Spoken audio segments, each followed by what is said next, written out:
நான் வந்து ஒரு ஸ்பூனு மஞ்சத்தூள் போடுறேன். பிறகு உப்பு வந்து நான் வந்து உப்பு வந்து ஒரு சேர் உப்பு போடுறேன். இதை போட்டுட்டு கரண்டியில் வந்து நல்லா தொலாவி விட்டுட்டு இது நல்லா வேகட்டு. இப்போ சூப்பராக வெந்துருச்சு. இப்போ இதில்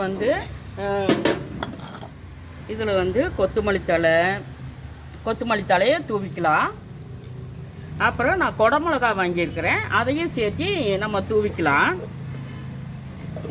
அப்புறம் அடுத்தது வந்து தேங்காய் துருவல், ஒரு தேங்காயை துருவி வச்சுருக்கிறேன், இது துருவிக்கலாம்.